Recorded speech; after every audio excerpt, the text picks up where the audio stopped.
Paolo Pizzolato per Prima il Veneto. Buonasera direttore, buonasera. Grazie, bentornato. Pizzolato che ha lavorato tutta la vita nelle banche, una volta si rapinava la banca, no? Adesso un po' meno. Lei ha fatto una bellissima annotazione pochissimi secondi fa, quando ha detto che la gente non denuncia più determinati furti, e ha perfettamente ragione. Sono in calo, statisticamente parlando, sono proprio in calo perché la gente non ha più fiducia nelle istituzioni e certe volte capisce che anche le forze dell'ordine ne hanno fin sopra i capelli. Da dare alcuni numeri: le unità di sicurezza presenti in Italia, fra esercito, carabinieri, guardia forestale, chi più ne ha più ne metta, sono 220.000. Sproporzionate assolutamente al ribasso rispetto a 2 milioni di immigrati clandestini che sono arrivati negli ultimi anni. Parlo di immigrati non per dare la colpa a loro di tutti questi furti, ma dico che è sproporzionato rispetto già a quel numero. Pensate voi, con tutto quello che arriva dall'estero, con tutti gli italiani che ci sono, se questo può essere un numero assolutamente congruo. Prima cosa, primo passaggio. Secondo passaggio, lei ha fatto un'osservazione all'inizio della puntata e ha detto che questi banditi vengono giù dall'est perché rapinano, fanno così, fanno colà. Effettivamente è vero, poi vi spiego anche perché dico queste cose. Vengono giù dall'est, fanno addirittura rapini in giornata e se ne ritornano a casa tranquillamente, perché non dobbiamo dimenticare che soprattutto in queste zone siamo un'ora e mezza da Trieste, dal confine. Loro vengono qui, utilizzano l'auto, utilizzano le armi, che hanno una facilità estrema a trovare nei paesi dell'est, perché al confine, ve lo dico io, un Kalashnikov costa 50 euro, compreso di proiettili, per cui una vera e propria è una manna dal cielo per loro. Vengono qui, compiono una rapina, così come tante volte sono venuti giù dal sud, vengono nel nord, compiono una rapina e tornano indietro. Una volta, quando si erano aperte le frontiere, perdonate, il passaggio è mio personale, cosa più sbagliata che si sia potuta fare, erano quelli dell'est praticamente che si occupavano di tutto quello che poteva essere il genere di malavita in Italia. Adesso è un po' suddiviso perché i paesi dell'est si occupano delle rapine. Non avete mai visto fino adesso un negro effettuare una rapina all'interno di una casa, all'interno di una villa. Sono sempre quelli paesi dell'est. Invece senegalesi, altri, si occupano dello spaccio della droga. Perché? Perché la droga, che era un affare gigantesco nelle mani della mafia e della 'ndrangheta, adesso ha fatto sì che questi signori inizino a trattare e addirittura a sedersi al tavolo delle trattative con la mafia e con la 'ndrangheta, per cui sono talmente tanto inseriti che stanno diventando un po' padroni di questo paese. Dico questo perché nell'arco della vita lavorativa, giustamente, direttore, io ho subito 9 rapine. 9 rapine di tutti i tipi, a iniziare dalla prima quando ero giovanissimo col Kalashnikov, che è una cosa che fa paura perché hanno sparato per aria. Le seconde poi eseguite dalla banda Maniero, perché sapete che lavoravo nella Riviera del Brenta, ne ho subite tantissime quelle. Le ultime, quelle più brutte, anche se la banda Maniero veniva dentro in banca con i mitra, con le armi spianate, le più brutte le abbiamo subite da quelli che erano i paesi dell'est perché arrivavano con i taglierini.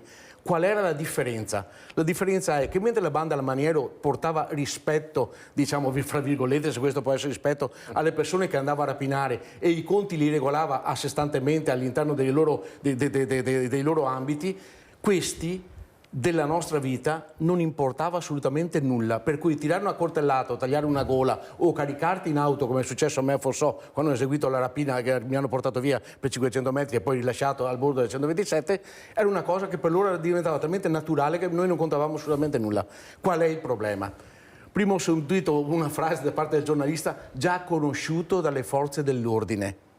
È una frase ripetitiva che si sente ogni giorno, che ha avuto già a che fare con la giustizia. La domanda è, ma come diavolo fa un paese come questo diventare un paese farsa, dove quello che ha fatto una rapina, diciamo, il giorno dopo è fuori, dove il carabiniere maresciallo telefona al magistrato, il magistrato gli risponde, perché siamo in contatto costantemente con i carabinieri, certe volte si sfogano anche perché non sanno più con chi parlare, certe volte gli dice rilascialo tranquillamente che poi vediamo domani come poter agire. La realtà di questo paese è questo. L'ultima vergogna è, ma mi spiegate perché io dentro casa mia non posso cercare di difendermi? Guardate che giustamente, psicologicamente parlando, una persona che subisce una rapina, e ripeto, 9 che per fortuna non hanno lasciato il segno, guardate che è una cosa drammatica, ma sapete perché? Non è per il fatto di quello che ti portano via, di quello che ti toccano, è che violano la tua privacy, sei in mutande, in pigiama dentro casa, ti vengono dentro e ti fanno del male, ma tu non hai la possibilità di difenderti perché non sai come fare, non hai una pistola, non sei armato come loro, non sai come difendere la tua famiglia, e quando vanno via, il trauma che ti lasciano, non è in quanto la rapina è quello che ti hanno portato via, ma è che hanno leso la tua dignità anche di uomo o di donna, perché in questo paese non hai la possibilità di difenderti, perché c'è qualcun altro che ci pensa a rimetterli di nuovo in mezzo a una strada per ripetere di nuovo i danni che hanno fatto fin prima. Ecco, Paolo Pizzolato, a volte si dice chi vive esperienze drammatiche, maltrattamenti in famiglia, eccetera, ma il più delle volte questa è gente apparentemente normale, forse normale, come diceva il dottor Casteller, che però ha queste reazioni a certi fatti. No? Cioè lei ha avuto una vita, ci ha raccontato spesso, no? Non sempre così tranquilla, no? Però non è che così per reazione va a augurare la morte a qualcun altro, cioè non so, no? Non le pare? Ci vorrebbe una serata intera, le farei in maniera, le assicuro che ci sarebbero di quegli scoop, potrebbe attrarre tutto il pubblico che vuole raccontare. È per quello che le dicevo. Sia la vita politica che Forcolin e Marcato conoscono perfettamente, non alcuni dettagli che sarebbe bello dirli in diretta, ma ormai la trasmissione è quasi finita, sia la vita privata. Io privatamente ho subito delle vere e proprie violenze durante la mia separazione.